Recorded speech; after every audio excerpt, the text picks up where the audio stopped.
तो welcome friends, जैसे कि आप लोग जानते हैं हमने बायोलॉजी के सेशंस को शुरू किया था। तो आज का हमारा बायोलॉजी के सेशंस का अगला वीडियो है। आज भी हम लोग सेल चैप्टर के हैं जो बचे हुए इंपॉर्टेंट क्वेश्चन है डीएनए और गुणसूत्र से संबंधित, उसको हम लोग समाप्त करेंगे। हम लोग डेली 15 क्वेश्चन की प्रैक्टिस करते हैं। हमने बायोलॉजी, भारतीय संविधान और इतिहास, ये तीनों टॉपिक हमने शुरू कर दिया है।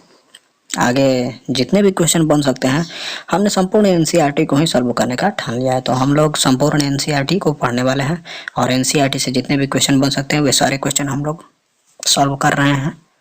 तो चलिए, आज का हमारा बायोलॉजी ये सेशन 2 लिख दिया गया है, सेशन 2 नहीं है।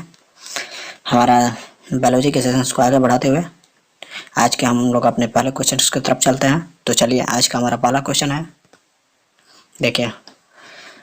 तो आज का हमारा पहला क्वेश्चन आप लोग पढ़िए और जवाब दीजिए। आज का पहला क्वेश्चन है, टमाटर तथा मिर्च का लाल रंग किसके कारण होता है? टमाटर तथा मिर्च का लाल रंग किसके कारण होता है? आप लोग बताइए, टमाटर तथा मिर्च का लाल रंग किसके कारण होता है? ऑप्शन नंबर ए में कैरोटीन के कारण, ऑप्शन नंबर बी में लाइकोपेज के कारण, ऑप्शन नंबर सी में विटामिन के कारण और ऑप्शन नंबर डी में ज़ैंथोफिल के कारण। तो बताइए आप लोग, टमाटर तथा मिर्च का लाल रंग किसके कारण होता है? तो टमाटर तथा मिर्च का लाल रंग किसके कारण होता है? टमाटर तथा मिर्च का लाल रंग लाइकोपेज के कारण होता है। हमारा ऑप्शन नंबर बी सही है। अब हम लोग आते हैं अपने क्वेश्चन नंबर सेकंड की तरफ। क्वेश्चन नंबर सेकंड में पूछा गया कि गाजर का लाल रंग किसके कारण होता है? गाजर का लाल रंग किसके कारण होता है? तो आप सभी लोग जानते हैं, गाजर का लाल रंग कैरोटीन के कारण होता है। हमारा ऑप्शन नंबर ए सही है। और ये सभी सेल के अंदर ही पाए जाते हैं, इसीलिए ये सारे क्वेश्चन सेल चैप्टर में आए हुए हैं। और हमने जिस चैप्टर को शुरुआत कर दिया है उस चैप्टर को अंत करके ही हम लोग दम लेंगे। जितने भी क्वेश्चन बन सकते हैं सारे क्वेश्चन हम लोग सॉल्व करेंगे। चलिए, अब हम लोग अगले क्वेश्चन की तरफ चलते हैं। देखिए, अगले क्वेश्चन में क्या पूछा गया? हाँ, वही अगले क्वेश्चन में पूछा गया कि चुकंदर का लाल रंग किसके कारण होता है? आप लोग बताइए, चुकंदर का लाल रंग किसके कारण होता है? तो चुकंदर का लाल रंग विटामिन के कारण होता है। हमारा ऑप्शन नंबर सी सही है। अब हम लोग आते हैं अपने अगले क्वेश्चन की तरफ। अगले क्वेश्चन में पूछा गया कि आप फलों का पीला रंग किसके कारण होता है? फलों का पीला रंग किसके कारण होता है? ये बहुत बार एग्जाम में पूछा गया है। जनरल कंपटीशन के दृष्टिकोण से तो बहुत ही इंपॉर्टेंट है, लेकिन कभी कभी मेडिकल एग्जामिनेशन में भी बहुत बार पूछा गया है। तो आप लोग बताइए, फलों का पीला रंग किसके कारण होता है? तो फलों का पीला रंग ज़ैंथोफिल के कारण होता है। हमारा ऑप्शन नंबर डी सही है। अब आप लोग कंफ्यूज नहीं होइएगा, गाजर का लाल रंग कैरोटीन के कारण, टमाटर या मिर्च का लाल रंग लाइकोपेज के कारण, चुकंदर का लाल रंग विटामिन के कारण, फलों का पीला रंग ज़ैंथोफिल के कारण। हो गया, हमारे पांचों क्वेश्चन सॉल्व हो गए। चलिए, अब हम लोग चलते हैं अगले क्वेश्चन की तरफ। अगले क्वेश्चन में पूछा गया कि प्रारंभिक कोशिका किसे कहा जाता है? देखिए, कोशिका दो प्रकार की होती है, एक प्रोकैरियोटिक कोशिका और यूकैरियोटिक कोशिका।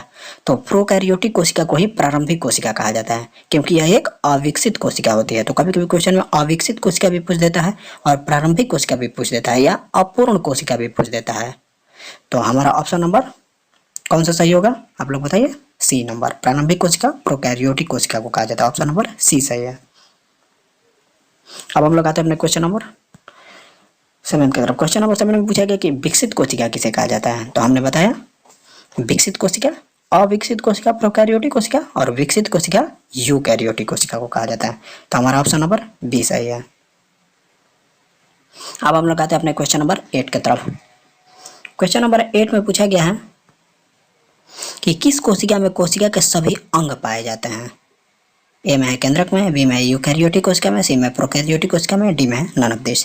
तो हमने अभी आपको बताया कि कोशिका दो प्रकार की होती है, प्रोकैरियोटिक कोशिका और यूकैरियोटिक कोशिका। तो प्रोकैरियोटिक कोशिका अविकसित कोशिका, यूकैरियोटिक कोशिका विकसित कोशिका। तो जाहिर सी बात है कि जो विकसित कोशिका होगी उसी में सभी अंग पाए जाएंगे। प्रोकैरियोटिक कोशिका में सभी अंग नहीं पाए जाते हैं, यूकैरियोटिक कोशिका में सभी अंग पाए जाते हैं। तो हमारा ऑप्शन नंबर बी सही है।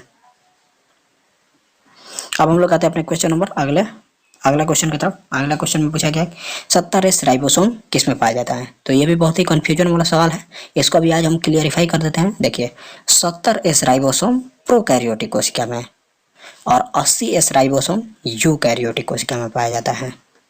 70 एस राइबोसोम प्रोकैरियोटिक कोशिका में और 80 एस राइबोसोम यूकैरियोटिक कोशिका में। तो आप लोग इसको भी जरूर नोट कीजिएगा। तो चलिए, हमारा आंसर है ऑप्शन नंबर सी। अब हम लोग आते हैं अपने अगले क्वेश्चन की तरफ। अगला क्वेश्चन में पूछा गया कि 80 एस राइबोसोम, तो हमने बताया 80 एस राइबोसोम यूकैरियोटिक कोशिका में, 70 एस राइबोसोम प्रोकैरियोटिक कोशिका में, 80 एस राइबोसोम यूकैरियोटिक कोशिका में। आप लोग हमारे साथ बोलिए, याद हो जाएगा आप लोग को। तो चलिए, हमारा ऑप्शन नंबर बी सही है। अब हम लोग आते हैं अपने अगले क्वेश्चन की तरफ। अगले क्वेश्चन में पूछा गया कि पादप कोशिका का आकार कैसा होता है। हाँ, ये भी इंपॉर्टेंट क्वेश्चन है, पादप कोशिका का आकार कैसा होता है। देखिए, जंतु कोशिका का आकार गोल होता है और पादप कोशिका का आकार चौकोर होता है। ऑप्शन नंबर डी सही है। पादप कोशिका का आकार चौकोर होता है, जंतु कोशिका का आकार गोल होता है। आगे क्वेश्चन में यही पूछा गया होगा। चलिए आगे चलते हैं।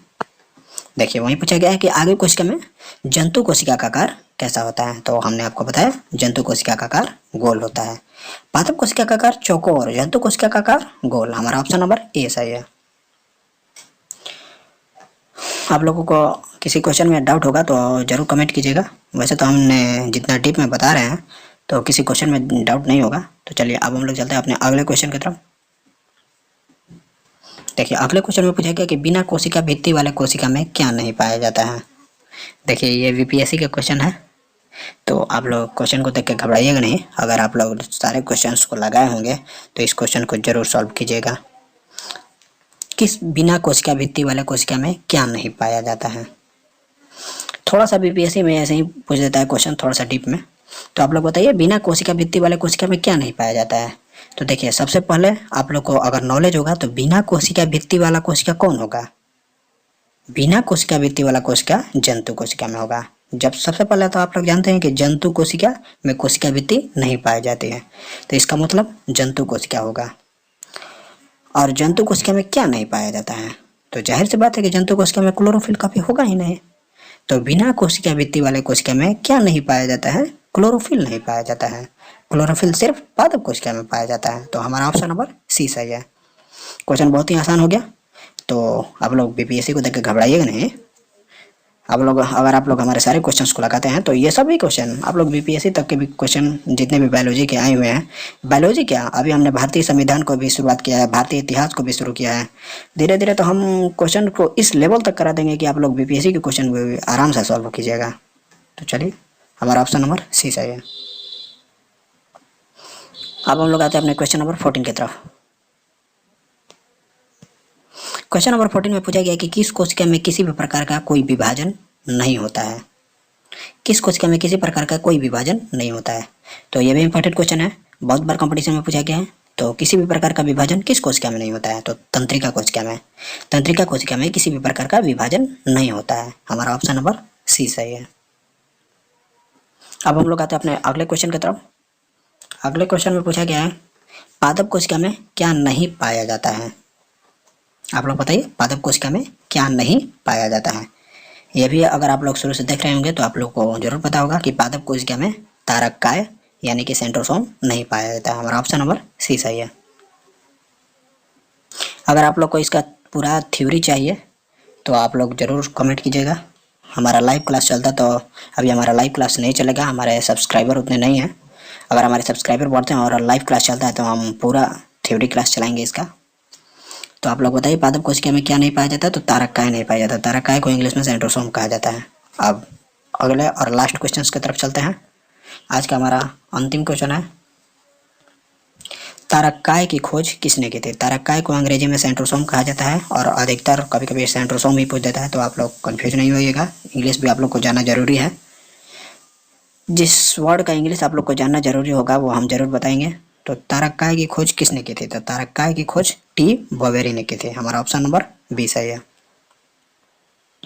चलिए, तो ये आज का हमारा लास्ट क्वेश्चन था। वीडियो को अच्छा लगा होगा तो लाइक जरूर कीजिएगा, चैनल को सब्सक्राइब कीजिएगा। किसी क्वेश्चन में डाउट होगा तो कमेंट जरूर कीजिएगा। आप लोग कमेंट ही तो नहीं करते हैं। चलिए, आप लोग इस चैनल को आगे बढ़ाने में मदद कीजिए। तो रहने देते हैं आज के लिए, बस इतना ही।